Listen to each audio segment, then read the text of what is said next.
আলাইকুম ওয়া রাহমাতুল্লাহ। ভাই, যতটি লোক আছেন সালামে যদি উত্তর দিতেন। ওয়াজিব কাজটা করতে গিয়ে এত গোপনে কেন? আমি আবার সালাম দিচ্ছি, উত্তরটা দেন, যান ঠান্ডা করে দেন তবে তো। আসসালামু আলাইকুম।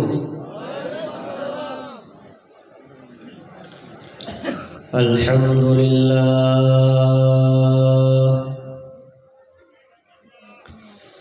নাহমাদুহু ওয়া নাস্তাঈনুহু ওয়া নাস্তাগফিরুহু ওয়া নাউযু বিল্লাহি মিন শুরুরি আনফুসিনা ومن سيئات أعمالنا من يهده الله فلا مضل له ومن يضلله فلا هادي له وأشهد أن لا إله إلا الله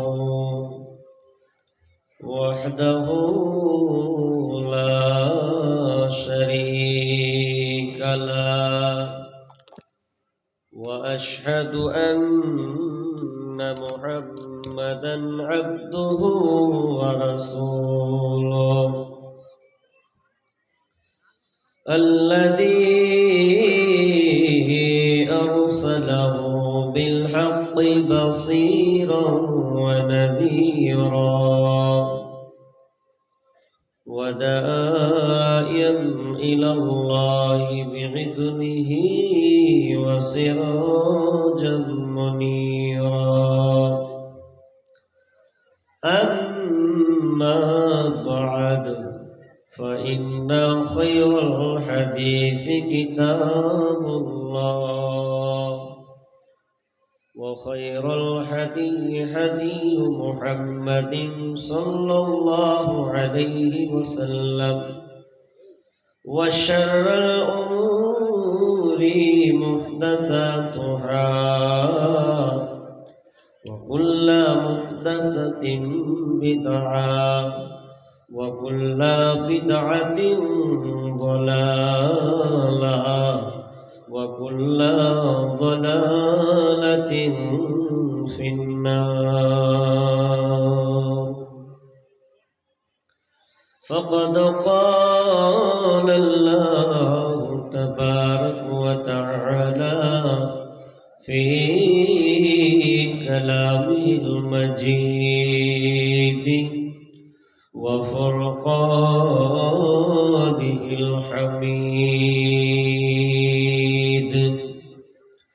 بعد أعوذ بالله من الشيطان الرجيم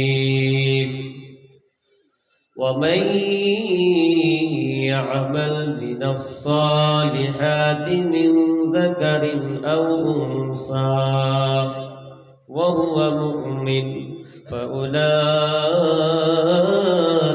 يدخلون الجنة ولا يظلمون نقيرا. بسم الله الرحمن الرحيم.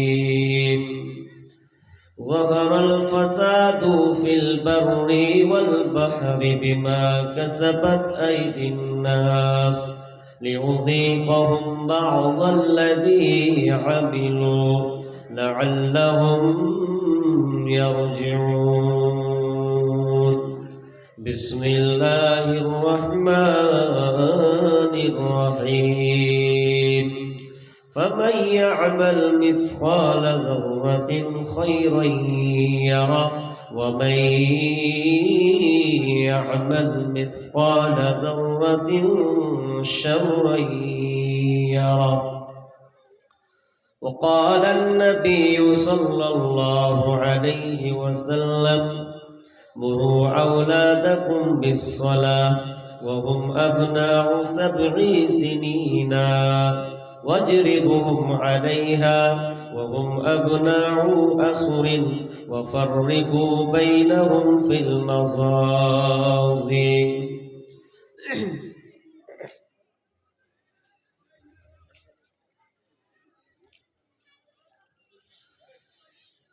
একদিন মাটির ভিতরে হবে ঘর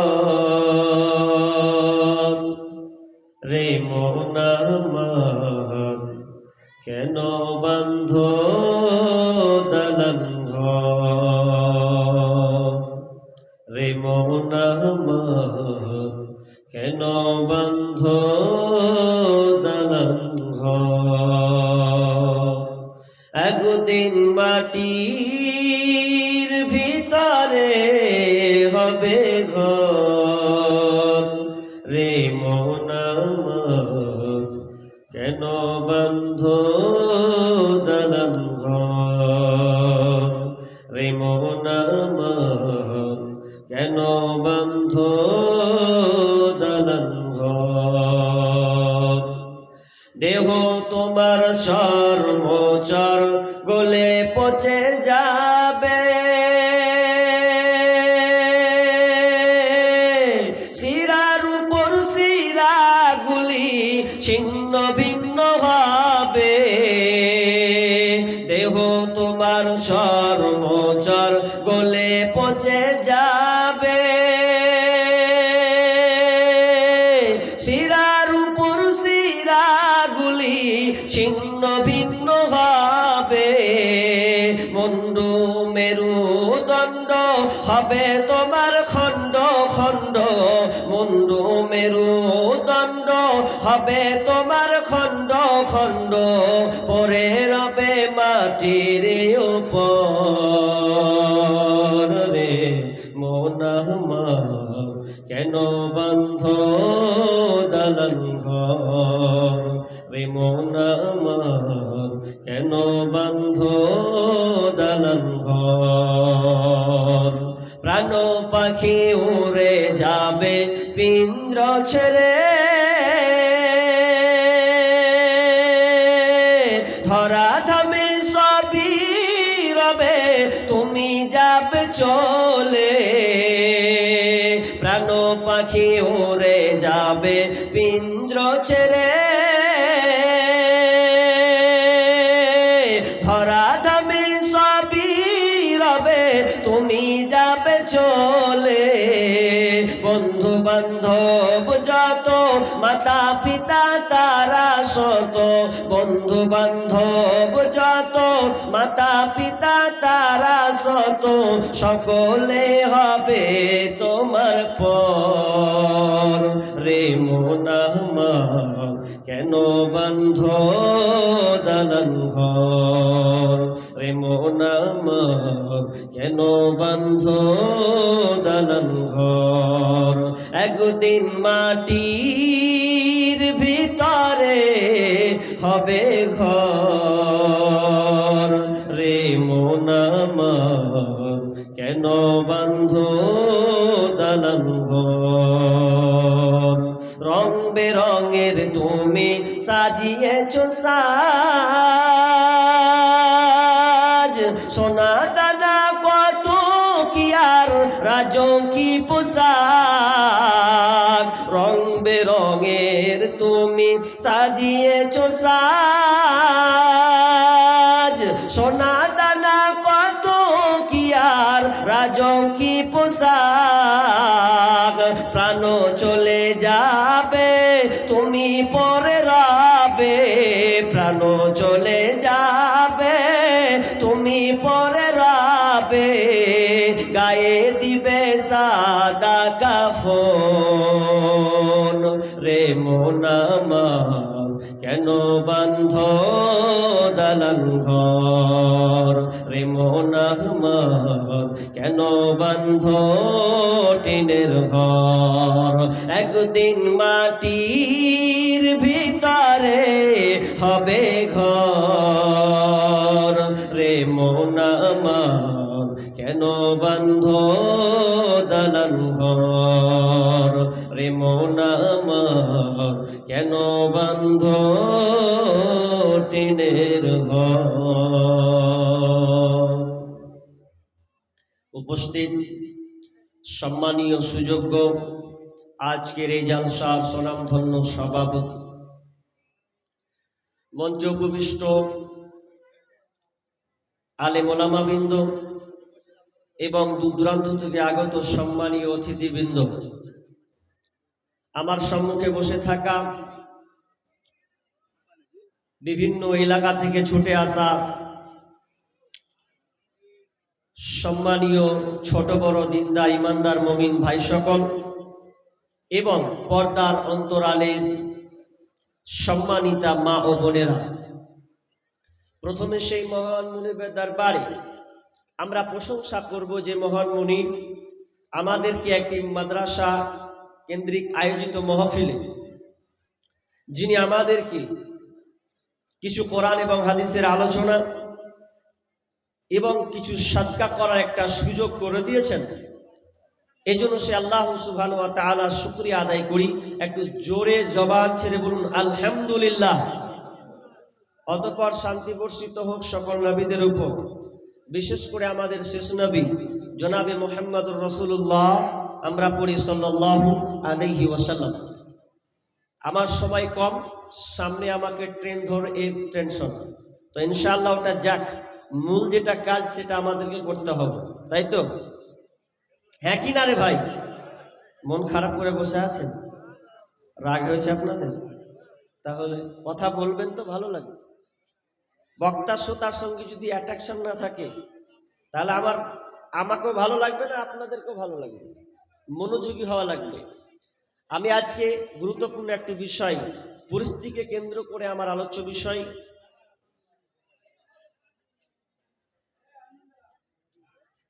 আল জাযাউ মিন জিনসিল আমাল। আমার আজকে আলোচ্য বিষয় হচ্ছে জাইসে কো তাইসা। এর বাংলা হচ্ছে যেমন কর্ম তেমন ফল। কি বললাম বলেন তো? যেমন কর্ম তেমন ফল, যেমন করবেন তো তেমন পাবেন।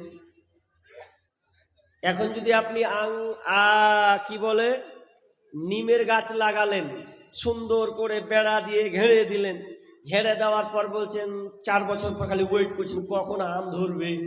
আচ্ছা, এটা পাগলামি হলো না? আপনি নিমের গাছ লাগিয়ে আমের কাজের আশা করেন তো কোনোদিন হবে? ওই নিম তো নিমই দেবে। তো আপনি যেমন কর্ম আল্লাহকে দিবেন, আল্লাহ আপনাকে সেই রকম প্রতিদান দেবেন। এটা দুঃখের বিষয়, কথা বলতে হয়। আপনাদের মালদাতে নেটওয়ার্ক প্রবলেম খুব সুন্দর, হ্যাঁ নেটওয়ার্ক ভালো আপনাদের এদিকে? হ্যাঁ, আমাদের মুর্শিদাবাদে নেটওয়ার্ক ফেল, নাই, 0.0 নাই, নেট চলবে না। আপনি যান মুর্শিদাবাদ, নেট চলবে না। কেন? এটা 2-3 দিন থেকে চলছে না। বিশাল বড় একটা দুর্ঘটনা ঘটিয়ে ফেলেছে। ওই জন্য একটা চক্রান্ত নেট বন্ধ করে দেওয়া হয়েছে। আমি গতকালকে প্রোগ্রামে ছিলাম বেলডাঙ্গায়। আমি জানি না যে এখানে একটা বড় বিপদ আছে, নাহলে আমি যেতাম না। বেলডাঙ্গাতে প্রোগ্রাম করতে গেলাম, রেজিনগর বলে একটা জায়গা, থানা, সেখানে গেলাম। বিশাল তুলকালাম মারপিট, হিন্দু আর মুসলিম। কেন? যারা মূর্তি পূজারী তাদের পুজো মণ্ডপে তারা বোর্ডিং হেডলাইন দিয়েছেন, ডিসপ্লে হেডলাইন বোর্ডিংয়ে দিয়েছে, লিখেছে, লেখা ওঠে না, দেখেছেন না গেটের সামনে? এত নোংরা আল্লাহর ব্যাপারে কথা লিখেছে, আমি আপনাকে বলতে পারবো না। এত নোংরা আল্লাহর ব্যাপারে কথা লিখেছে, বাংলায় বললে তো বলাটা আমার বেয়াদবি হবে, আমি বলছি না কথাটা। কত নোংরা কথা আল্লাহ সম্পর্কে লিখেছে। আল্লাহ মাদার লিখেছে, তারপরে শব্দটা আর বলছি না, থাক, পেন্ডিংয়ে থাক, দেখে নিয়েন, জেনে নিয়েন। এটা সাহস পেল কি করে মুর্শিদাবাদের মুসলমান? অথচ তারা বেধর্মী জাতি, তারা সাহস পায় কি করে? সাহস পায় আপনার কারণে। আমি গতকালকে প্রোগ্রাম করলাম, তার আগা দিন বোমাবাজি হয়েছে। আমাকে সব কিছু সম্পাদক বলল যে কেন এটা গন্ডগোলটা, বলছে এটা কেন্দ্র করে দুজন মুসলমান ছেলেকে একটা এখানে কেটে দিয়েছে, এটা সম্পূর্ণ নাই, এটাকে খেয়ে নিয়েছে। ছবিটা আমাকে দেখালো। তারপরে আর একজনের জিহ্বা কেটে দিয়েছে, দুজন মুসলিম ছেলের। প্রতিবাদ করেছিল তারা। ওই প্রতিবাদ করতে গিয়ে রাত্রে মুসলিম হিন্দু কিছু সম্প্রদায় লোক তারা দুজন ছেলেকে মেরে ফেলেছে। তা আমাকে সব কিছু বললো। এবার আমি যাচ্ছি, আমার তো ভেতরটা খালি হাওড়া শিয়ালদা করছে, হুগলি আসে না। আর রাত একটা সময় বাস ধরবো, এত পুলিশ চারদিকে, কি করি, উপায় নাই। আমি আগে জানলে যেতাম না। কিন্তু সবচাইতে দুঃখজনক কথা হলো, যেখানে দুর্ঘটনাটা ঘটছে আমি ওখানে জালসা করছি। আমি যেখান রাস্তা দিয়ে আসছিলাম, আস্তে আস্তে দেখছিলাম ছেলেরা ফ্রি ফায়ার খেলছে। ও আবার সকালে স্লোগান মেরে এসেছে, কেন আল্লাহকে গাল দেবে। আরে ভাই, আল্লাহকে গালি দিল ঠিক আছে, তুমি কত বড় নিমহারাম, তোমারটা নিজেরটা আগে দেখো। তুমি যদি ইমানি জাজবা তোমার ভরপুর থাকতো, যদিও প্রকৃত তুমি ইমানদার হতে, তাহলে হয়তো আল্লাহ অ্যাকশন নিত। অ্যাকশন নিচ্ছে না কেন? তুমি নিজে তো ঠিক নাই। এখন পর্যন্ত সমাধান হয়নি এখনো। গত রাত্রে তো সমাধান হয়নি, আমি এলাম রাত 2টার সময়। আমার বিষয় ওটা নয়। আমার আজকের বিষয় হলো যেমন কর্ম তেমন ফল। আপনি যেমন আল্লাহকে দিবেন তেমনটাই আপনি পাবেন। আপনি আল্লাহকে কি দিয়ে রেখেছেন বলেন তো? আল্লাহ আপনার কি সাহায্য করবে আপনাকে? আমি তো বলছি না একজন মুসলমান তার যদি আল্লাহকে ভয় থাকে, অবশ্যই সে বলিষ্ঠ কণ্ঠে বলবে, কেন আল্লাহকে গালি দিবে, নামাজ নাই পড়িগা। ঠিক আছে, আপনার দাবি ঠিক আছে, কিন্তু আপনাকে মূল কাজগুলো যে করতে হবে, ওগুলো কে করবে? এগুলো বন্ধ করুন। জালসা হচ্ছে, মেলাকে ভরপুর লাগিয়ে দিলাম গত 2 দিন আগে। স্টেজ পুরো খালি। 7টার সময় 6:30টার সময় উঠিয়ে দিয়েছে আমাকে। আর মেলাতে আল্লাহ এত লোক, আপনি অবাক হয়ে যাবেন। কি করে মানুষ। আজকের মেলার দিন, আজকে তো কোরআন হাদিসের আলোচনা শোনার কথা, কেন আজকে মেলা দিন থাকতে হবে আপনাকে? এ জবাব কে দিবেন? আল্লাহ কেন এগুলো করছেন? আল্লাহ সাথে বলছেন যেমন কর্ম করবি তেমন পাবে। আল্লাহ কি বলছেন? সূরা রুম 41 নম্বর আয়াত খুলুন। বিসমিল্লাহির রহমানির রহিম।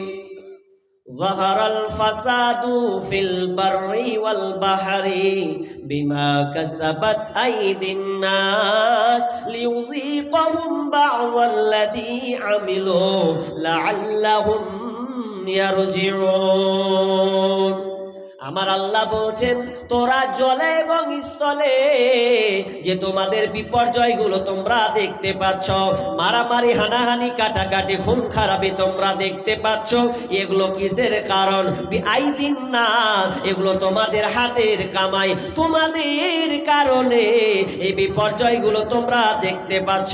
তোমরা জলে যাও কিংবা স্থলে যাও, যে জায়গায় যাও না কেন, আমার আল্লাহ বলছেন এগুলো কেন বিপর্যয়? এগুলো তোমাদের হাতের কামাই। আল্লাহ বলছেন লিউযীকাহুম বা'যাল্লাযী আমিলু লাআল্লাহুম ইয়ারজিউন। আর তোমাদের কৃতকর্মের কারণে তোমাদেরকে শাস্তি আস্বাদন করা হচ্ছে।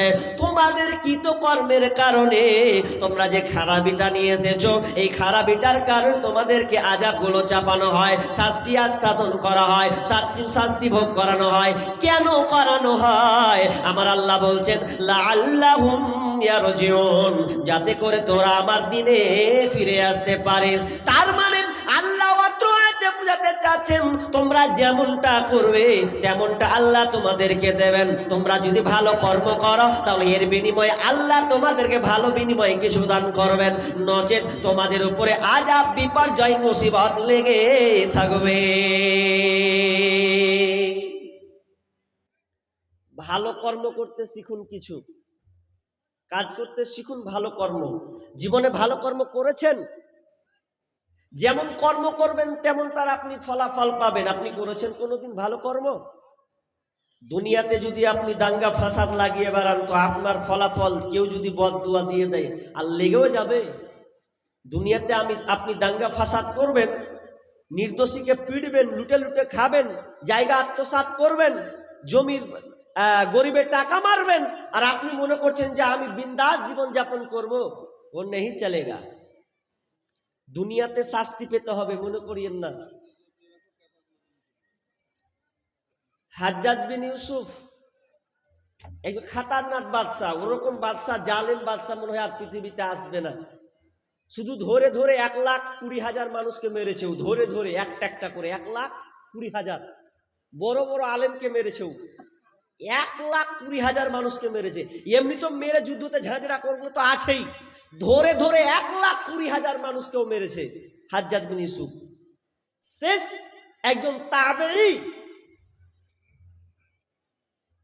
সাইদ বিন জুবাইর, সাইদ বিন জুবাইরকে ধরতে পেয়েছে।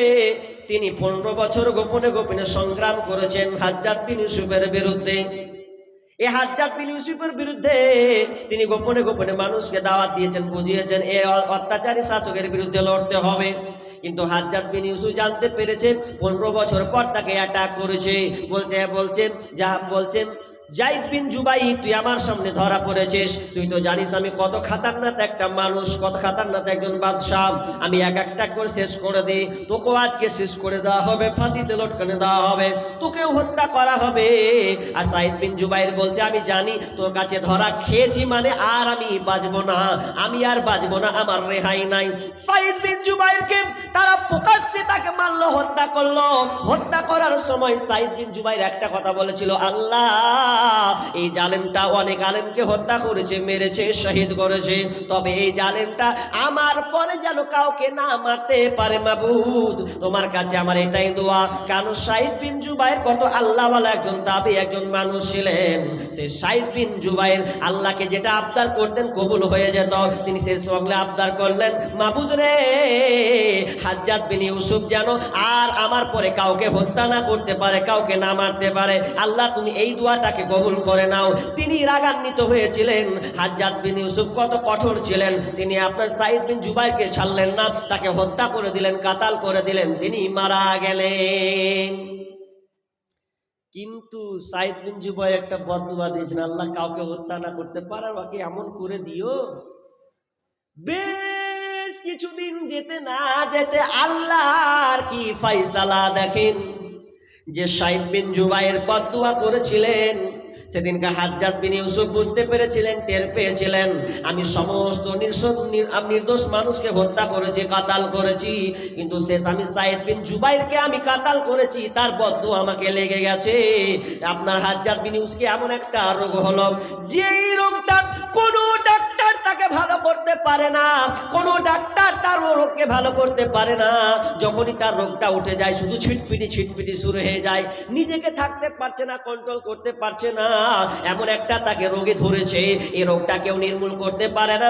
এবং সে বলছে, সে নিজের মুখে স্বীকৃতি দিচ্ছে, এটা কোনো কারো দোয়া নয়, এই দোয়াটা সাইদ বিন জুবাইর বদদুয়া লেগেছে, সে আমার জন্য বদদুয়া করেছে, এই জন্য আমার এই হালাত, আর এটা কোনোদিন ভালো হবে না, ভালো হবে না, হবে না।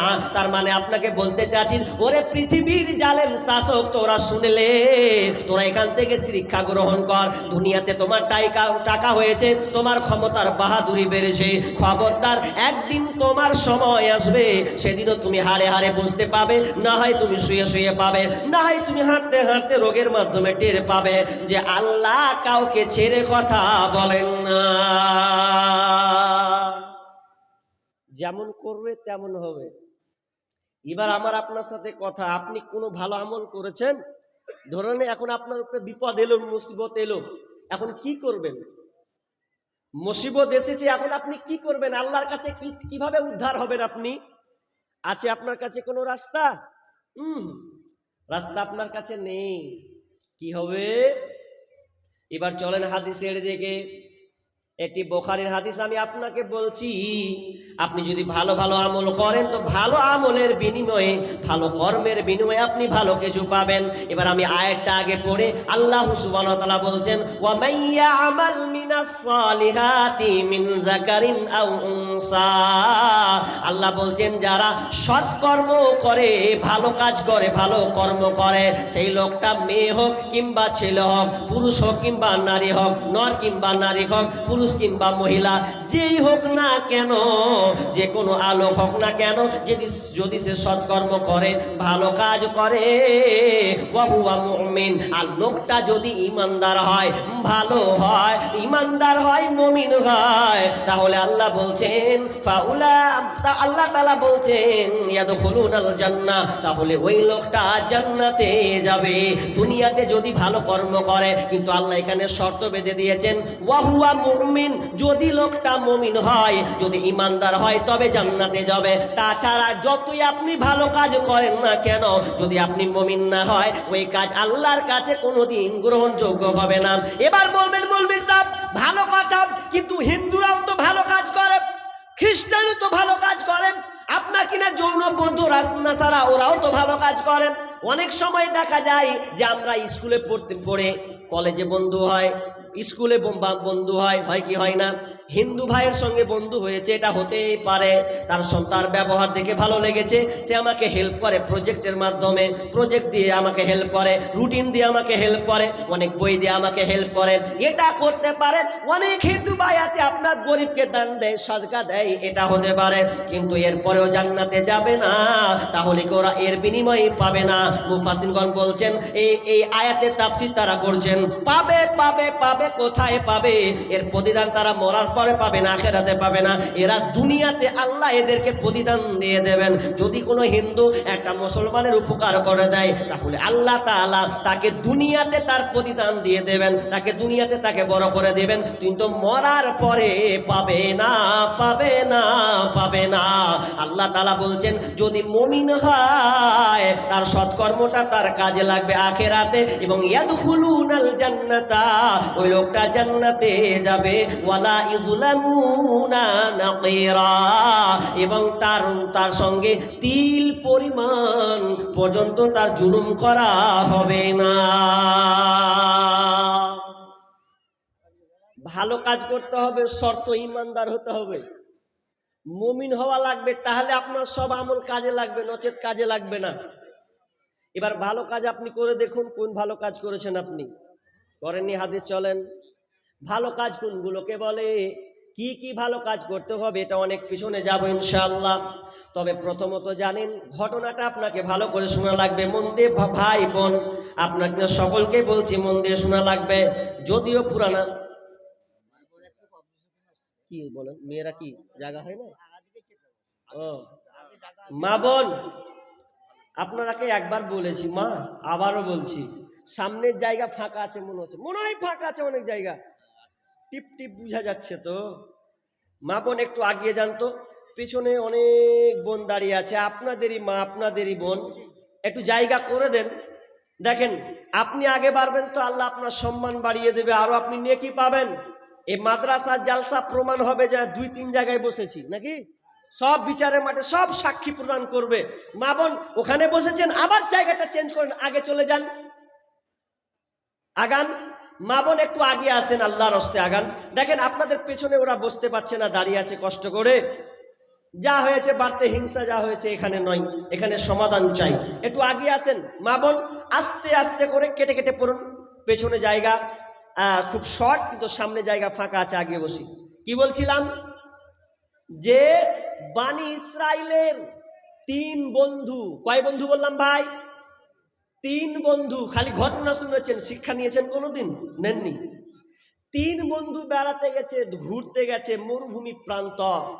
ঘুরতে গিয়ে এমন একটা ঝটকা এলো, ঝড় বৃষ্টি, প্রবল ঝড় বৃষ্টি শুরু হলো। এই ঝড় বৃষ্টি শুরু হতে কোথায় পালাবে, কোথায় লুকাবে 3 বন্ধু? কোনো লুকাবার কোনো জায়গা না পেয়ে একটি গর্ত, গুহার ভিতরে আশ্রয় নিয়েছে। ওখানে 3 বন্ধু আশ্রয় নিল। আশ্রয় নেওয়ার পর আল্লাহর কি হুকুম দেখেন, প্রবল হাওয়া বেগে বড় বড় পাথরগুলো এসে ওই গর্তটাকে পুরো ব্লক করে দিল, বন্ধ করে দিল। যাতে কি হলো, 3 জন আর পৃথিবীর আলো দেখতে পায় না, কোনো কিছুই তারা বুঝতে পারে না। তারা 3 জন আছে, বাইরে লোক এলেও তারা কেউ বুঝতে পারবে না। বন্ধুরে, এমন একটা বিপদের সম্মুখীন তারা হয়েছে। এবার তারা তিন বন্ধু বলছেন ভাই কি বিপদে পড়লাম, পৃথিবীর আলো তো কেউ দেখতে পাই না, বর্তমানে তো মোবাইল থাকলে হয়তো আপনি ফোন করবেন, হ্যালো অমুক জায়গায় আটকা পড়েছে, বিপদে পড়েছে, কিন্তু এটা তা না, এটা কোনো ব্যবস্থা নাই, কোনো কিছু উপায় রাস্তা নাই। তখন তারা তিনজন বলছে বন্ধুরে এক কাজ কর, আর আমাদের বাঁচার রাস্তা নাই, তবে একটা বাঁচার রাস্তা আছে, আল্লাহ আমাদের সাহায্য করবেন, আল্লাহ আমাদেরকে পথ উদ্ধার করবেন। তবে কি কাজ? বলছে কেউ কি কোনো আমল করেছো দুনিয়াতে বাঁচতে গিয়ে? কোনোদিন কি ভালো কর্ম করেছো, ভালো কর্ম করেছো যার বিনিময়ে আল্লাহর কাছে চাইলে আল্লাহ আমাদেরকে উদ্ধার করবে? একজন ভাই প্রথম বন্ধু বলছে হ্যাঁ, জীবনে আমার একটা ভালো স্পেশাল কাজ আছে, যে কাজটা আমি নিয়মিত করতাম। কোন কাজ? বলছে বন্ধু আমার কাজ ছিল আমার বাপ মায়ের খিদমত আমি করতাম। প্রতিদিন আমি যেতাম কোথায়? তো মাঠে রাখাল হিসাবে আমি ছাগল চড়াতে যেতাম। চড়াতে গিয়ে আমার প্রতিদিন দৈনন্দিন আমার অভ্যাস ছিল। থাক থাক থাক, 1 ঘন্টা হোক নাকি, শুরু করে দেবো? হ্যাঁ চালাই, এটা পেন্ডিং থাক ইনশাআল্লাহ, একটুই হোক। কি বলছিলাম? এবার বন্ধু বলছে আমি প্রতিদিন ছাগল চড়াতাম। আমার প্রতিদিন ছাগল চড়ানোর পর আমার কাজ ছিল কি, আমি প্রথমে বাড়ি আসতাম, এসে আমি বাড়ি থেকে দুধ দহন করতাম। দুধ দহন করার পর সর্বপ্রথম আমার মাকে আমি খাওয়াতাম, আব্বাকে খাওয়াতাম, তারপরে আমরা ছেলেদের খাওয়াতাম, তারপরে আমরা নিজেরাই খেতাম। কিন্তু আল্লাহর হুকুম, কোনো একদিন দূরে পারে চলে গেছি ছাগল চড়াতে, বহু দূর চলে গেছি, আপনার সন্ধ্যা রাত গভীর হয়ে গেল, আমি বাড়ি এসে পৌঁছালাম, দুধ দহন করলাম মাকে দেওয়ার জন্য। যখন আমি মাকে দিচ্ছি তো মা ঘুমন্ত, আব্বা ঘুমন্ত, কিভাবে আমি দেব? ঘুমন্ত মানুষকে তো আর জাগানো যায় না, বয়স্ক মানুষ। এবার আমি কি করলাম, আমি কোনো রাস্তা না পেয়ে মায়ের মাথার দিকে আমি দাঁড়িয়ে থাকলাম। ছেলেরা কান্না করেন, আব্বু দুধ দাও, ভোগ লেগেছে, খিদে লেগেছে। তবু আমি আমার সন্তানদেরকে আমি দিই নাই, আমরা নিজেরাও খাই নাই, সন্তানেরা আপনার কিনা কান্নার রোল বয়েছে। এরপর আমি তাদেরকে দুধ খেতে দিলাম না। যতক্ষণ পর্যন্ত আমার মা আব্বা না খাবে ততক্ষণ পর্যন্ত আমি কিন্তু দুধ পান করতে দেব না। তার মানে মা বাপকে তিনি কত যে ভালোবাসতেন, আল্লাহর জন্য কত ভালোবাসতেন। কিন্তু দেখা গেল মা ঘুমিয়ে আছে। যখন ফজরের আজান দিল, আসসালাতু খায়রুম মিনান নাওম, যখন আজানটা হলো ফজরের আজান, এমন সময় বাপ মায়ের ঘুম ভাঙলো। সন্ধ্যা আপনার কিনা সন্তান মা বাপকে আগে দুধ পান করালো, তারপরে তার সন্তানদেরকে দিল, নিজেরা খেলো। তার মানে কত মহাব্বত, মা বাপ কত দামি জিনিস, কত সম্মানীয় জিনিস। বাপ মা যার পৃথিবীতে আছে মান সম্মান করতে শিখতে হবে, কারণ যার বাপ মা নাই সে জানে বাপ মা কত বড় নিয়ামত। জীবনের মূল কষ্ট মায়ের প্রসব বেদনায়, সাত আসমান সাত জামিন তখন মায়েরই মাথায়।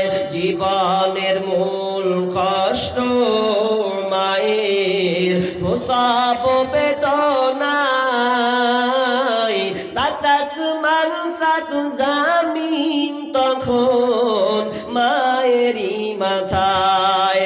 আমার সুন্দর মুখ দেখে মায়ের ব্যথা যে যাই ভুলিয়া, ও আমার প্রাণের মা, মা গো মা, কোথায় গেলে মোরে ছাড়িয়া? জনম দুঃখী ইয়াতিম আমি, চাই না কেহ ফিরিয়া। আমি যখন ছিলাম আমার মায়েরই উদরে, চলাফেরা করলেন যে মায় কত কষ্ট করে। আমি যখন ছিলাম আমার মায়েরই উদরে, চলাফেরা করলেন যে মায় কত কষ্ট করে। এমন মাকে কেমনে আমি, এমন মাকে কেমনে আজি যাব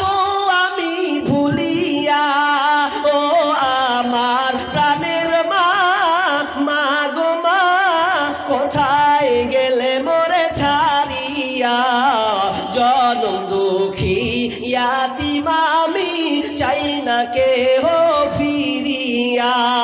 দুঃখে কষ্টে মায়ের জীবন আমাকে নিয়া,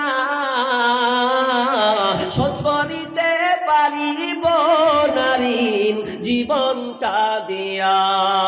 দুঃখে কষ্টে মায়ের জীবন আমাকে নিয়া, শোধ করিতে পারিব না ঋণ জীবনটা দিয়া। ঘুমের মাঝে মাকে দেখি, ঘুমের মাঝে মাকে দেখে বুক যাই মোর ফাটিয়া। ও আমার প্রাণের মা, মা গো মা, কোথায় গেলে মোরে ছাড়িয়া। জনম দুঃখী ইয়াতিম আমি, চাই না কেহ ফিরিয়া। জীবনের মূল কষ্ট মায়ের প্রসব বেদনায়, সাত আসমান সাত জামিন তখন মায়েরই মাথায়। এই করেন সেই আপনার কিনা বন্ধু বাপ মায়ের খিদমত করলো, আপনার সেবা করলো, এই কথাটাকে তুলে ধরছেন আল্লাহর কাছে। আল্লাহ, জীবনে আর নেকি করি আর না করি আমল না করে আমার মাকে আমি খিদমত করতাম, মাকে শ্রদ্ধা করতাম, ভালোবাসতাম। এর বিনিময়ে আল্লাহ তুমি আমাদের থেকে উদ্ধার করো, পাথরটাকে একটু সরিয়ে দাও। যেমনই বলা, আল্লাহ সঙ্গে সঙ্গে পাথরকে সরিয়ে দিলে। পাথর একটু সরল, দুই ভাগ আটকে আছে, দুই ভাগ আরো আটকে আছে, এক ভাগ তো গেল, বের হওয়া যায় না, শুধুমাত্র আলোটা পাচ্ছে, আলো পেলাম। এবার প্রথম বলছে, ভাই এবার তুই কি কোনো ভালো কাজ করেছিস? তুই আল্লাহকে তুলে ধর, দেখ তোর নেক কর্ম কেমন ভালো কাজ আছে, এর ফলাফল পাওয়া যাবে। তখন দ্বিতীয় বন্ধু বলছেন, ভাই রে, আমারও একটা ভালো কর্ম আমি করেছি। দুনিয়াতে আমি অনেক অন্যায় খারাপ কাজ করেছি, জেনায় জর্জরিত ছিলাম, ব্যভিচারে লিপ্ত থাকতাম, কিন্তু আমি ওখান থেকে ফিরে এসেছি কিভাবে? আমি আমার সুন্দর খালাতো বোন, এই খালাতো বোন এত সুন্দরী, দেখতে সুন্দরী মহিলা, তাকে দেখে আমার খুব প্রাণ জুড়িয়ে যেত।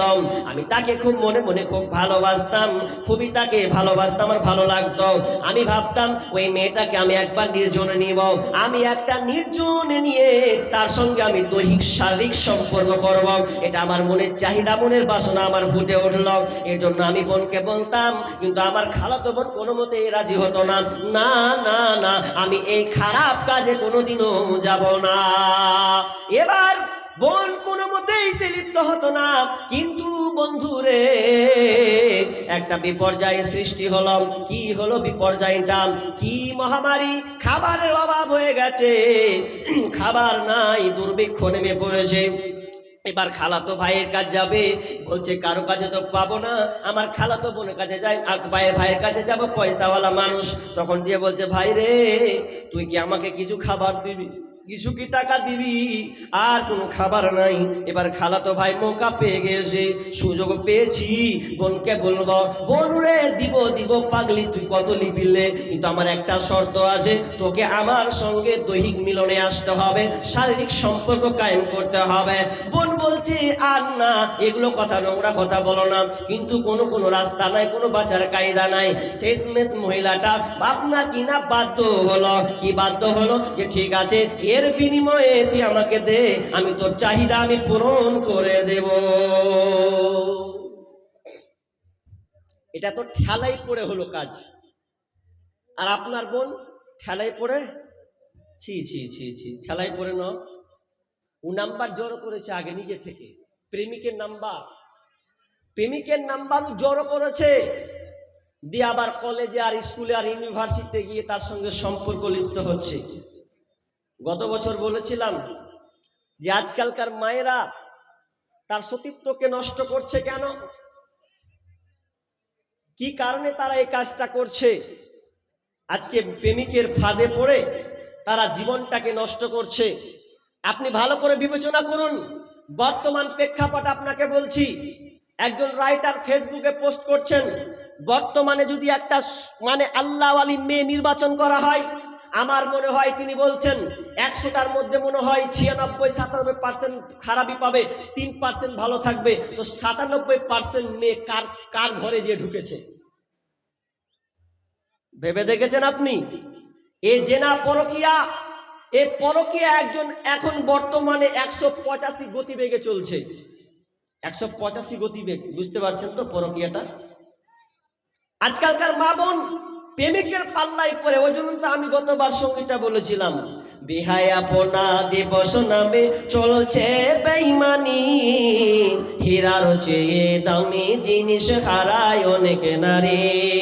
বেহায়াপনা দিবস নামে চলছে বেঈমানি, হীরার চেয়ে দামি জিনিস হারায় অনেক নারী। দুষ্টু ছেলের মিষ্টি কথায় পরে নারী ফাঁদে, সব হারিয়ে বন্টে আমার বসে বসে কাঁদে।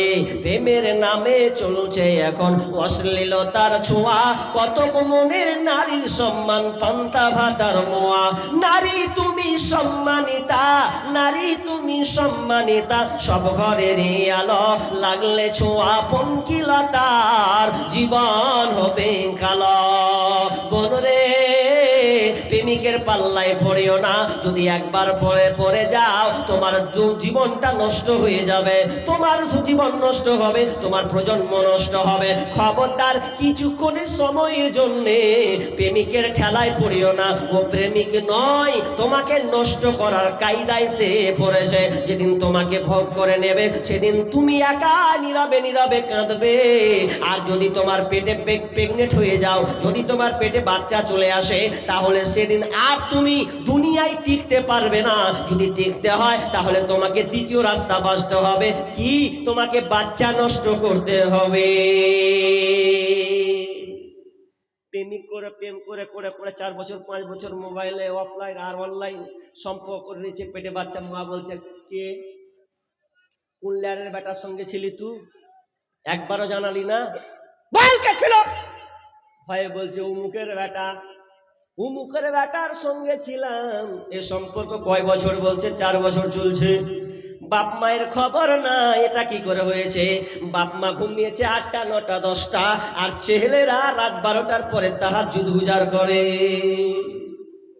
আপনি ঘুমিয়ে যান, মোবাইলটা মেয়েকে দিয়েছেন। কোনোদিন কি তালাশ করেছেন একবার মোবাইলটা? আমার মেয়ে মোবাইল নিয়ে ঘরে একা একা কি করছে? একজন রাইটার বলছেন, ফেসবুকে খুব দামি কথা লিখে গেছিলেন, যেই বাপ মা একটা মেয়েকে মোবাইল দিয়েছে তার মানে পরপুরুষের আশ্রয় দিয়েছে। তিনি কথাটা বলছেন, কোনো বাপ মা যদি কোনো মেয়েকে মোবাইল দিয়েছে তার মানে পরপুরুষের আশ্রয় সে দিয়েছে। আর তাই হচ্ছে ও তাই আজকালকার বোনেরা বাপ মাকে ফাঁকি দিয়ে প্রেমিকের সঙ্গে পালিয়ে যাচ্ছে, জীবনকে ছাড়খাড় করছে। পড়াশোনা সব বেকার, পড়াশোনা বেকার। ভারত সরকার একটা চক্রান্ত চলেছে, এদেরকে মোবাইল দিয়ে দাও, অনলাইন নামে চালিয়ে দাও, দেখো অনলাইন নয় প্রেম লাইন শুরু হবে। তাই বর্তমানে শুরু হচ্ছে, হয় না? অনলাইন হচ্ছে। ওই জন্য তো বলেছিলাম, মোবাইল আসিল কি দোলা লাগিল, পড়াশোনায় মন বসে না। মোবাইল আসিল কি দোলা লাগিল, পড়াশোনায় মন বসে না। রাত 12টার পরে লাইলি যখন ফোন করে, রাত 12টার পরে লাইলি যখন ফোন করে, 2 চোখেতে ঘুম আসে না। রাত জাগিয়া ফোনে চ্যাট করিয়া, রাত জাগিয়া ফোনে চ্যাট করিয়া, সকাল 8টার আগে ঘুম ভাঙে না। মোবাইল আসিল কি দোলা লাগিল, পড়াশোনায় মন বসে না। পেটে ভাত নাহি যাক, পরন কাপড় নাহি থাক, পেটে ভাত নাহি যাক, পরন কাপড় নাহি থাক, মোবাইল ছাড়া পোলার দিন চলে না। মোবাইল আসিল কি দোলা লাগিল, পড়াশোনায় মন বসে না। মোবাইল দিয়েছেন, তার জীবন ছাড়খাড় করেছেন, ছেলেরও গেছে মেয়েরও গেছে। এই জন্য এবিসি নিউজ বলছে, প্রত্যেক বছর শিশু হত্যা হয় 5 লাখ করে ভারতবর্ষে শিশু আপনার কিনা হত্যা করা করা হয়। এটা কয়টা কারণ? তারা দু তিনটা কারণ ধরেছে। একটা আপনার জেনা ব্যভিচার করেছে, আর একটা আপনার কিনা দুই একটা সন্তান তার বেশি নেবে না, এই জন্য তারা ভ্রূণকে নষ্ট করছে। অনেকে আপনার সিজার আপনার কিনা অপারেশন করে দিয়েছে, লাইগেশন করে সন্তানদেরকে হত্যা করছে। সবচাইতে বড় বিষয়, বিয়ের আগে প্রেগনেন্ট হওয়ার কারণে সন্তানকে কাতাল করছে, কারণ তার মুখ পুড়ে গেছে, ওকে আর কেউ বিয়ে করবে না। 10 মিনিটের আবেগে মাগো 5 মিনিটের মন, কে তুমি মা দেখতে দিলা না এই পৃথিবীর মুখ। 10 মিনিটের আবেগ মাগো 5 মিনিটের মন, কে তুমি মা দেখতে দিলা না এই পৃথিবীর মুখ। জোর করে আসিনি ক তোর শরীরে আমি, পৃথিবীতে নাকি সন্তান হয় মায়ের কাছে দামি। তবে কেন সুখের ভুলে আমায় পেটে নিলা, সুখের শেষে কেটে ছিঁড়ে আমায় ফেলে দিলা। একদিন তুমি আমার কাছে, একদিন তুমি আমার কাছে আসবে ঠিকই মাগো, কি বলবে আল্লাহর কাছে জমা করে রাখো। আমি তো বেঁচে গেছি, আমি তো বেঁচে গেছি, বেঁচে গেল মান, নইলে লোকে বলতো মোরে অবৈধ সন্তান। একটু অবৈধ সুখ পেতে মা, একটু অবৈধ সুখ পেতে মা আমায় পেটে নিলে, কলঙ্কের ভয়ে তুমি আমায় ছুঁড়ে ফেলে দিলে। তোমার মাও করতো যদি, তোমার মাও করতো যদি তোমার সাথে এমন, বুঝতে মাগো সেদিন তুমি মৃত্যুর যন্ত্রণা কেমন। খবরদার বোন রে, আল্লাহকে কৈফিয়ত দিতে পারবে না, এখনো সময় আছে, এখনো সময় আছে। প্রেমিকের নাম্বার ডিলিট করে দাও, আল্লাহর প্রকৃত বন্ধু হয়ে যাও, ওই মহিলার মতন তুমি হয়ে যাও যেই মহিলা বলেছিল খালাতো ভাই সুযোগ নিও না, আমি তোমার সঙ্গে জেনা করতে পারি না, কিন্তু বাধ্য হয়ে নিজেকে বাঁচানোর জন্য সে আপনার কিনা রাজি হয়ে গেল। এবার রাজি হওয়ার পর এবার খালাতো ভাইয়ের কাছে গেছে, নির্জনে চলে গেছে, এবার কেউ নাই, তারা দুজন ছাড়া। তারা নিজের এমন ভাবে হয়েছে, দুজনে নাঙ্গা উলঙ্গ হয়ে গেছে। আপনাকে কি বলবো, লজ্জার কথা, আপনাকে বোঝানোর জন্য বলছি। যেমন একটা ইট আর একবার মশলা, তারপরে ইট, তারা এমন ভাবে দুজনে আপনার নির্জনে চলে গেছে, কারো পরে শরীরে কোনো পোশাক নাই। এমন সময় তারা আপনার কিনা কুকর্ম করতে যাবে, এমন সময় বোনটা চেঁচিয়ে বলছে, ভাই রে ইত্তাকিল্লাহ, আল্লাহকে ভয় করো, এখনো সময় আছে, আল্লাহকে ভয় করো, এখনো কুকর্ম করনি। যেমনই বারবার এই কথা বলা, ভাইয়ের পুরো আপনার কিনা আমার ধাক্কা লেগেছে, আমি ওখান থেকে সাইডে সরে গেলাম। আল্লাহ, একমাত্র তোমার ভয়ে আমি এত আপনার কিনা নোংরা কাজ ছেড়েছি, একমাত্র তোমাকে ভয় করেছি বলে। আল্লাহ রে, যদি আমার এই ভালো কাজটা হয়, এই ভালো কাজের বিনিময়ে, আমার ভালো কর্মের বিনিময়ে তুমি আল্লাহ পাথরটাকে সরিয়ে দাও। আল্লাহ তাআলা সঙ্গে সঙ্গে আপনার 3 ভাগের 2 ভাগ পাথর সরে গেছে, আর একটা ভাগ খালি আছে। 3 নম্বর বন্ধু বলছে, হ্যাঁ তুই বলে না একবার চ্যালেঞ্জ লাগা না, ভালো কাজ করিসনি, যেমন কর্ম তেমন ফল পাবেন। যদি কোনোদিন ভালো কাজ করেন, আপনার নসিব হয় যে আমি ভালো কাজ করেছি, ওই কাজটার বিনিময়ে আমি আল্লাহর কাছে নেব, তাহলে আপনাকে আগে থেকে রেডি থাকতে হবে যে আমি ভালো কাজের প্রস্তুতি আগে থেকে নেব। জৈসে কো তৈসা, যেমন কর্ম তেমন ফল। এবার 3 নম্বর, এবার বলছে কি করি, আমারও একটা ভালো কাজ। কি ভালো কাজ বন্ধু? বন্ধু বলছে, আমার ভালো কাজ, আমি শ্রমিকের কাজ করাতাম, লেবার দিয়ে আমি মাঠে আপনার বাগানে কাজ করাতাম। এই কাজ করাতে করাতে করাতে করাতে একটা শ্রমিক, একজন ভাই, একজন মজুরি খাটা মানুষ, সে একদিন লেট করে এসেছে, আসার কথা 8টার সময়, এসেছে 10-12টার সময়।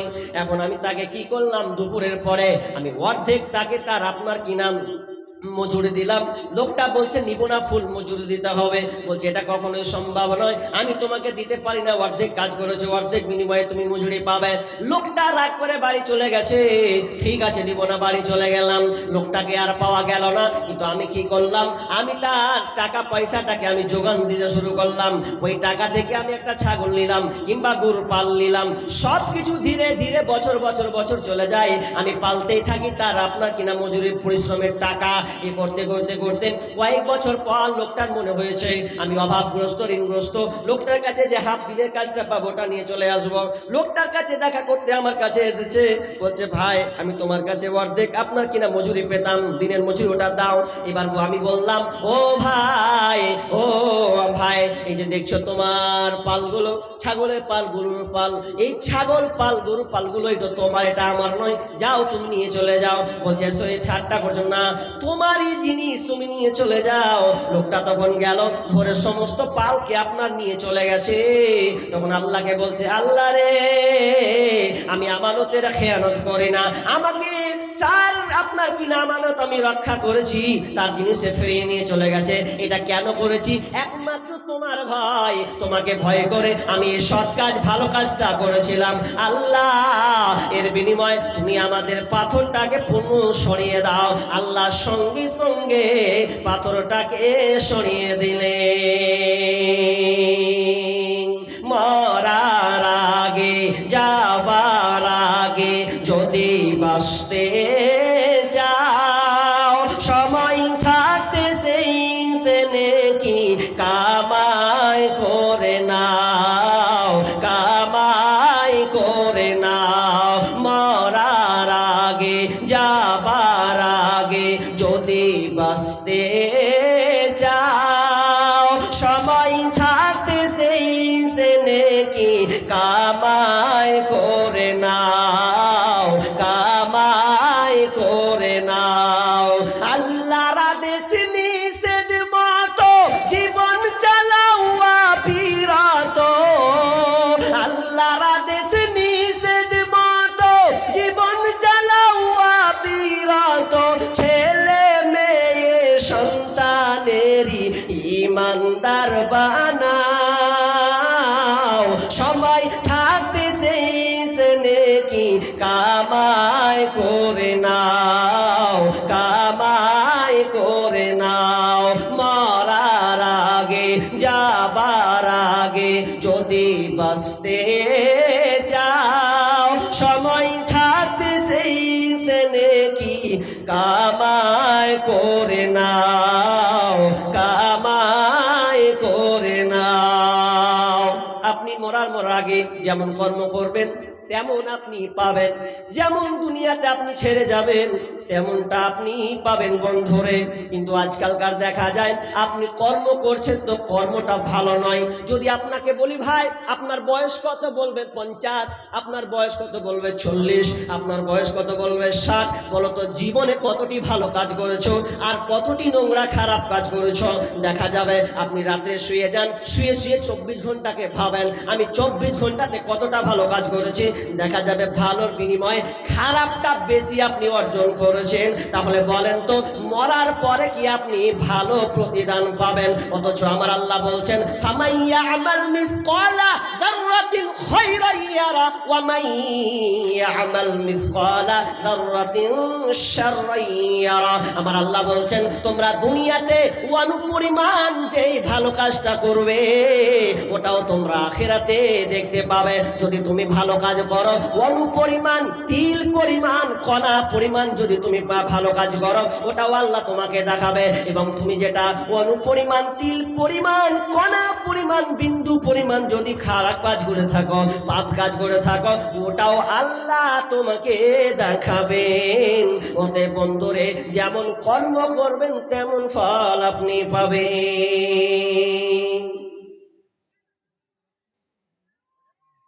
এটা ইতিহাস, চমক ইতিহাস। জৈসে কো তৈসা, যেমন কর্ম তেমন ফল। একটা ছোট্ট মেয়ে, 10 বছরের মেয়ে, একজনের বাড়িতে কাজ করে খায়, সমস্ত কিছু যত পারে করে দেয়, কিন্তু বাড়িওয়ালার মালিক স্বামী স্ত্রী ভালো না। ছেলেটাকে সময় মারধর করত, একটু ভুল হলে পিটান দিত, একটু হলে খোঁচা মারত, একটু কিছু হলেই তার উপরে অত্যাচার জুলুম অবিচার করত। গরিবের মেয়ে কিছু বলতে পারে না, কি করা যায়? এত সুন্দর একটা মেয়ে কিছু বলতে পারছে না, শুধু নির্যাতনা নির্যাতন। মেয়েটাও খাবার বিনিময়ে কি করবে, কোনো উপায় নাই। বাপ বা একদম গরিব অসহায়, কোনো সে কাজ নাই, ওইটুকু কাজ দিয়ে সংসার চালিয়ে দেয়। এ করতে আপনার 1 বছর 2 বছর 4 বছর 5 বছর যায়। যেতে যেতে যেতে মেয়েটাকে এত অত্যাচার করে, এত অবিচার জুলুম নির্যাতন করে, শেষ পর্যন্ত মেয়েটা অন্ধ হয়ে যায়, চোখ 2 চোখ কানা করে দিয়েছে। বাস্তব ঘটনা, একদম মাদানির একটি বই পড়ছিলাম, গল্পটা ওখানে সুন্দর করে তিনি তুলে ধরেছেন। তিনি বলছেন ওই 10 বছর যখন মেয়েটা 13-14 বছর হয়েছে, ওই মেয়েটার চোখ দুটোকে তারা কানা করে দিয়েছে, তার উপরে এত নির্যাতন করেছে। আর মেয়েটাকে এমন কাজ করলো, মেয়েটাকে বাড়ি থেকে হাঁকিয়ে দিল, কারণ অন্ধ, এখন তো আর কাজ করতে পারবে না। তার উপরে জুলুম নির্যাতন করেছে, এরপরে তো বাড়ি থেকে তাড়িয়ে দিলাম। তাড়িয়ে দেওয়া যাইছে কোথায় সব, যেমন কর্ম তেমন ফল। যেমন মেয়েটাকে তাড়িয়ে দিলাম, এ করতে তাদের বাড়ির সংসার চলে, সংসারে চলে। একদিন তাদের ওই আপনার কিনা মালিকের বাড়িতে ছেলের বিয়ে দিয়েছে, ছেলের বিয়ে দিয়েছে, বৌমা সুন্দরী বৌমা পেয়েছে। এবার ছেলের বিয়ে হলো, আপনার কিনা নাতি হলো, একটা ফুটফুটে সুন্দর একটা ছেলে হয়েছে। ছেলে যখন হয়েছে, আহারে যেমনই জন্ম নিয়েছে, আপনার অন্ধ জন্ম নিয়েছে। মন খুব খারাপ, কি হবে কি হবে, অন্ধ ছেলে, কি করে অন্ধ ছেলে আল্লাহ দিলে, বড় লোকের একসব ব্যাপার। আর তাদের মন খুব টেনশন ভালো নাই, অস্থিরতা বিরাজ করতে তাদের পরিবার। এবার কি করবে, এজন্য সে কি করলো, এভাবে কাটায় কাটায় শুধু অশান্তি আর অশান্তি। এ হতে হতে আবার 2-1 বছর পর বাচ্চা হলো। বাচ্চা যখন হলো, আহারে সুন্দর বাচ্চা হয়েছে, সবাই আনন্দ উল্লাস। এতদিন পর একটা কোন আপনার সন্তান পেলাম, চক্ষুওয়ালা সন্তান, সুন্দর দেখতে। কিন্তু আল্লাহর কি কাম, 1 বছর যেতে না যেতে আবার ওই ছেলেটা অন্ধ হয়ে গেল, চাটা অন্ধ হয়ে গেল। বাড়িতে আবার অশান্তি শুরু হলো, আর রোগে ভরপুর হয়ে গেল, কেউ টিকতে পারছে না, শান্তি পাচ্ছে না, এত পয়সাওয়ালা। কারণ আল্লাহর খেলা, যেমন আপনার কিনা বাচ্চাটাকে কষ্ট দিয়েছে। এবার ওই স্বামী স্ত্রী বুঝতে পারলো, আহারে বিপদটা যেন তেন বিপদ নয়। যতদিন মেয়ে ছিল, যে কাজ আপনার কিনা কর্মচারী মহিলা ছিল, যে বাচ্চাটা ছিল, ও যতদিন ছিল ততদিন সুখে ছিলাম, ভালো ছিলাম, কিন্তু মেয়েটাকে তাড়িয়ে ভুল করে দিয়েছি। এটা আল্লাহর আযাব, তাছাড়া কিছু নয়। খোঁজ লাগা, ছেলেটাকে মেয়েটাকে তদন্ত কর, কোথায় মেয়েটাকে পাওয়া যায়। খুঁজতে খুঁজতে খুঁজতে খুঁজতে খুঁজতে পাই না। হঠাৎ করে ওই মেয়েটাকে একদিন দেখে নিয়েছে, নাম ধরে ডেকেছেন মারিয়াম। ও মারিয়াম, যেমন বলা তেমনই আপনার কিনা গলার কণ্ঠ বুঝতে পেরেছে, এটা আমার মালিক, এটা আমার মালিক। আপনার কিনা তাকে দৌড়িয়েছে, আপনার কিনা জড়িয়ে ধরলো। এবার বলছে, আরে তোমার কি রাগ? ওই মেয়েটা বলছে, আমার কোনো রাগ অভিমান নাই, আমার রাগ কোনো অভিমান নাই, আমি আপনাদেরকে দেখতে পেয়েছি। এত নির্যাতন করার পরও মেয়ের মুখের মিষ্টি ভাষা, তারা বলছে আমরা কত তোমার উপরে নির্যাতন করেছি, কত ভুল করেছি, আর জীবনে করব না, বেটি রে ক্ষমা করে দাও, আমাদের বাড়িতে অভাব শুরু হয়েছে, আর কোনোদিন তোমার উপরে জুলুম নির্যাতন করব না। এ করে মেয়েটার দেখভাল শুরু করলো।